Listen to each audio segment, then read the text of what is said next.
on ne parle pas assez du phosphate, qui est une richesse méconnue dans notre pays, dans notre peuple. Les Algériens et les Algériens connaissent que le gaz et le pétrole, mais ils ne le phosphate. Le phosphate, on l'appelle l'or blanc. C'est la base de la production, de la fabrication des engrais les plus importants et les fertilisants les plus précieux pour l'agriculture à travers le monde. En ce moment, notre pays voisin, le Maroc, est parmi les 3 plus grands producteurs et exportateurs de phosphate. Et au Maroc, il y a un véritable plan de développement du phosphate qui a permis au Maroc quand même, en 2022, c'était 9 milliards de dollars et quelques pour l'OCP.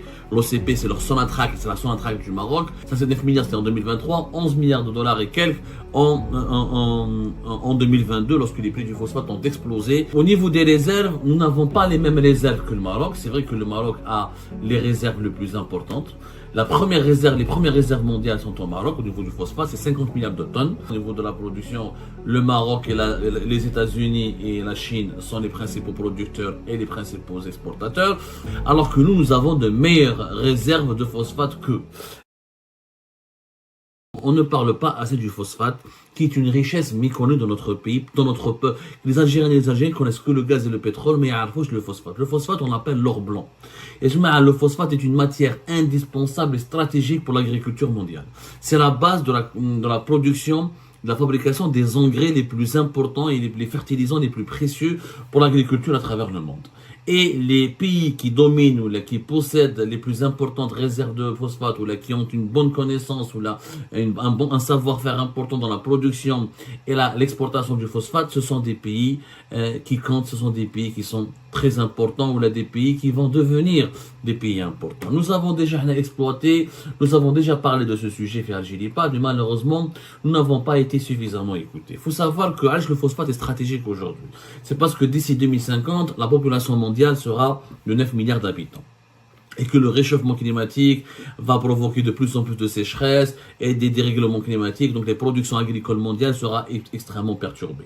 Il faut d'abord donc, l'humanité elle a un défi. Comment augmenter le rendement des terres agricoles pour nourrir toute l'humanité. Et pour cela, on est obligé d'utiliser des engrais, des fertilisants et d'innover à chaque fois dans la fabrication des fertilisants et des engrais pour aider la terre à produire davantage d'aliments et de produits agricoles et de nourriture pour nourrir la population. Donc, le phosphate, la production de phosphate, elle occupe une place importante dans cette chaîne de valeur mondiale dans la production agricole. Celui qui produit le phosphate, qui le commercialise, est celui qui peut garantir une certaine sécurité alimentaire. Alors, en ce moment, notre pays voisin, le Maroc, est parmi les 3 plus grands producteurs et exportateurs de phosphate. Et au Maroc, il y a un véritable plan de développement du phosphate qui a permis au Maroc quand même, en 2022, c'était 9 milliards de dollars et quelques pour l'OCP. L'OCP, c'est leur Sonatrach, c'est la Sonatrach du Maroc. Et un chiffre d'affaires de 11 milliards de dollars et quelques. Ça, c'est 9 milliards, c'était en 2023. 11 milliards de dollars et quelques en 2022, lorsque les prix du phosphate ont explosé, parce qu'ils ont été indexés sur les prix du gaz et sur les prix des autres matières énergétiques essentielles pour le fonctionnement de l'économie mondiale. Donc, au niveau des réserves, nous n'avons pas les mêmes réserves que le Maroc. C'est vrai que le Maroc a les réserves les plus importantes. Les premières réserves mondiales sont au Maroc. Au niveau du phosphate, c'est 50 milliards de tonnes. Mais l'Algérie, quand même, fait partie des 4 ou 5 pays au monde qui ont des réserves importantes. Nous avons des réserves qui sont estimées à 2,2 milliards de tonnes. En Égypte, c'est 2 milliards et demi de tonnes. Et la Tunisie, c'est 2,2 milliards de tonnes. Mais, milliards de tonnes, toujours, on parle de milliards de tonnes. Et c'est quand même pas rien. Ça, c'est au niveau des réserves. Au niveau de la production, ça change complètement. Au niveau de la production, le Maroc et les États-Unis et la Chine sont les principaux producteurs et les principaux exportateurs. Dans le monde arabe, il y a quand même la Jordanie, il y a quand même l'Arabie Saoudite et l'Égypte qui produisent beaucoup plus de phosphate que nous, alors que nous avons de meilleures réserves de phosphate qu'eux. Et là, alors le Maroc, par exemple, il a réussi à produire en 2022 quand même 40 millions de tonnes, ce qui n'est pas rien, alors que l'Algérie, par exemple, on est en train de travailler sur un plan avec le développement des gisements de tout ça pour atteindre les 4 ou les 5 millions de tonnes en 2030. Sauf qu'on perd beaucoup de temps et on manque d'ambition malheureusement dans ce domaine-là. Alors que le phosphate, encore une fois, il est stratégique. On est en train de, on est en train de perdre du temps alors que cette richesse, on aurait pu l'exploiter depuis avant. C'est vrai que maintenant, un scandale de corruption a été évité de justesse et que la Sonatrach et Asmida, sa filiale, pourront exploiter tout seuls avec leurs propres fonds propres, avec leur propre argent du pays pour exploiter, lancer la production du phosphate. Sauf qu'on a beaucoup traîné. Ce projet aurait dû commencer en 2018, lorsqu'on a signé avec un premier partenaire chinois qui était plus intéressant, qui n'était pas corrompu, c'était le grand groupe étatique chinois CETIC, et lui qui voulait apporter même 80% du financement. L'Aïsaba Tatouvek Hakkar, qui s'est emparé de son attract, Tawfiq Hakkar, les hommes d'affaires et les complices et ses alliés au sein du système algérien de 2020 à 2023, ont saboté le grand méga groupe, le groupe chinois important CETIC qui était relié au gouvernement, à l'État chinois, pour le remplacer par deux sociétés chinoises mineures, très faibles, aux capacités financières très limitées et au savoir-faire industriel extrêmement limité aussi. Le projet n'a pas été fait puisque Abdelmajid Tebboune s'est réveillé enfin, comme on l'a expliqué, et donc on a écarté le groupement algéro-chinois qui a été créé en mars 2022, et c'est la Sonatrach qui va se charger elle seule de la réalisation d'exploitation du phosphate du pays. Mais on traîne beaucoup, on traîne énormément et c'est pas bien. Pourquoi on traîne? Parce qu'il y a des enjeux.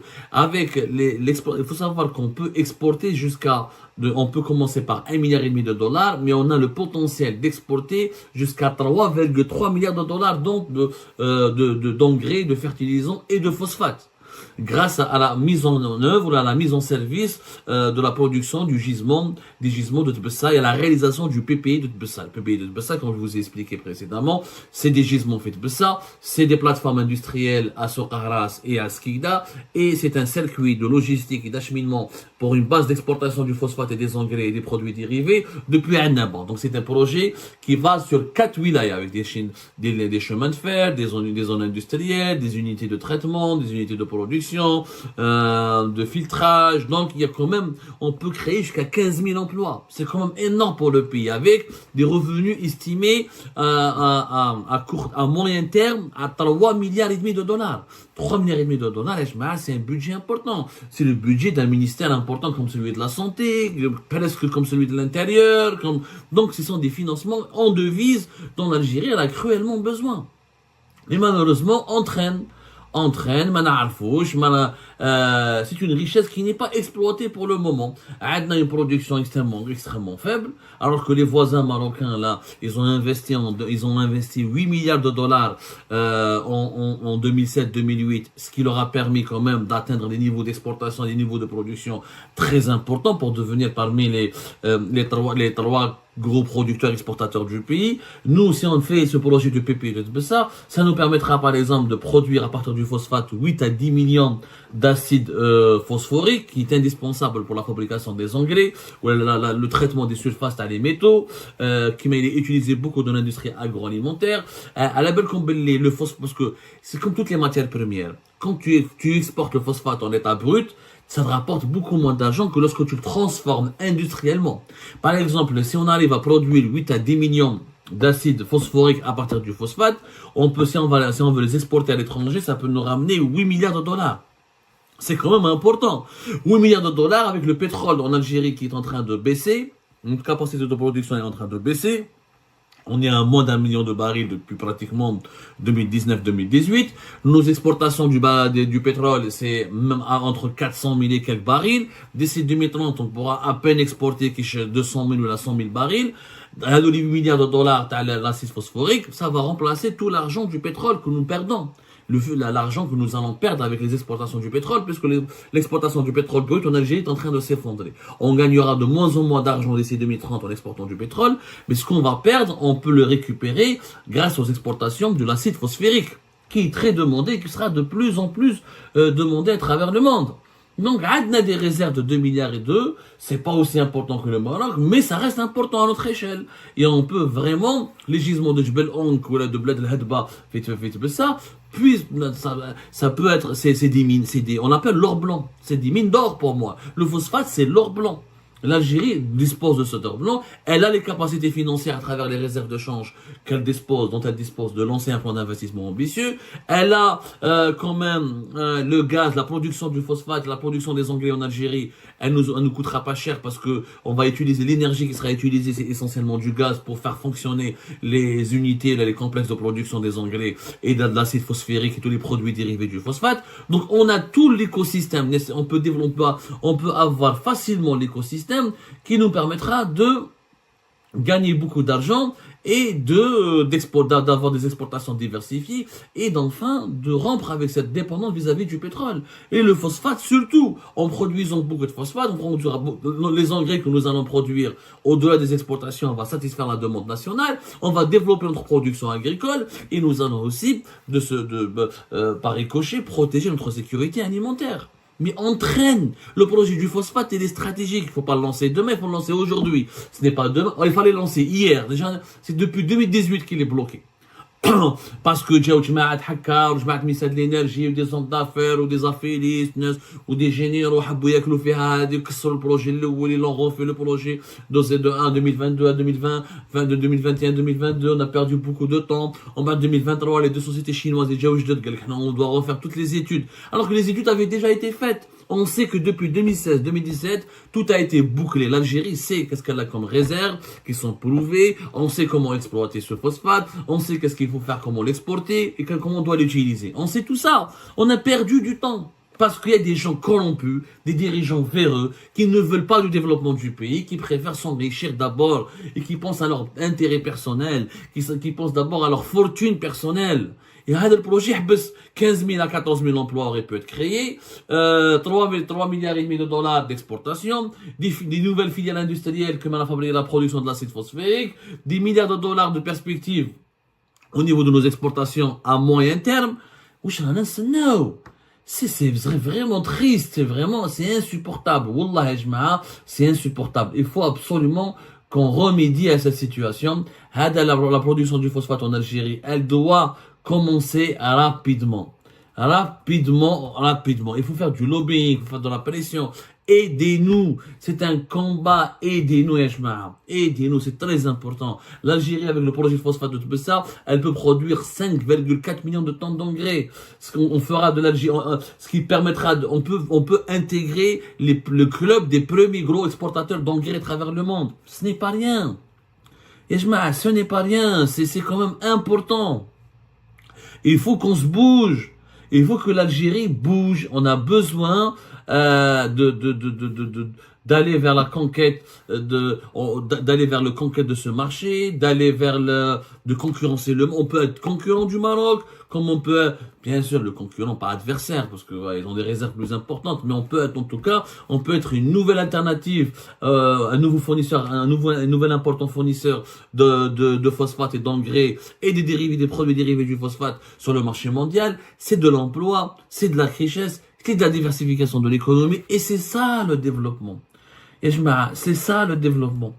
On peut devenir le 5e producteur mondial de phosphate. Alors que là, on est loin. On peut porter notre production, elle peut aller de 1 jusqu'à 10 millions grâce à ce projet d'Atbessa. Mais il traîne beaucoup. Et ça, on en parle depuis 2018. Depuis 2018, on ne peut pas terminer, franchement, déjà en 2018, il était prévu qu'en 2022, on arrivera à produire 6 millions de tonnes par an de phosphate. Pour ensuite produire 3 millions de tonnes d'acide phosphérique entre ce qui fait Soukaras ou la Fiskikda. Et on pourra ensuite produire 600 000 tonnes d'acide fluophorique. Il y avait toutes les études qui avaient été faites. Le projet devait être lancé. Il y a eu la maudite crise politique en 2019. Il y a eu ensuite les retards de la pandémie, ça peut s'expliquer. Et ensuite les manœuvres de sabotage. C'est du sabotage qui a été fait. Les gens, à l'origine de ce sabotage, Toufik Hakkar, Oujma'tou, et les complices, et ses conseillers, et ses partenaires, et les intermédiaires qui ont joué un rôle chaotique et pour introduire, écarter le groupe chinois CITIC, pour amener 2 sociétés chinoises mineures, faibles, médiocres, qui n'ont ni la capacité technologique, ni la capacité financière de lancer le grand projet du PPI et de ça, ils devraient être emprisonnés, ces gens-là. Ils devraient être jugés. Ils ont saboté le développement du pays. On a saboté le développement du pays. On est en 2024, ce qui devait commencer en 2018 a été bloqué, a été saboté, et rien n'a encore commencé. Rien n'a encore commencé. C'est pas normal. C'est malheureux. Il faut absolument tirer les leçons. Tirons les leçons. Il faut qu'on commence pas aujourd'hui, pas demain, pas après-demain. Il faut que dès aujourd'hui, une prise de conscience. Le PPI de Tbessa, le projet du phosphate de Tbessa et l'ensemble de ces projets connexes industriels doivent commencer le plus tôt possible. Que Sonatrach et Asmidal le lancent, que l'Algérie le finance avec même quitte à prendre de nos réserves de change, ce n'est pas un problème. C'est de l'argent qu'on va récupérer à très court terme. On investira 8-9 milliards de dollars qu'on peut récupérer dans 3, 4, dans 5, 6 ans. Et c'est pas de l'argent qui sera vraiment gaspillé. C'est important pour la sécurité alimentaire, pour la création d'emplois, pour la diversification de nos exportations et pour la fin de pour la diminution de notre dépendance vis-à-vis des hydrocarbures.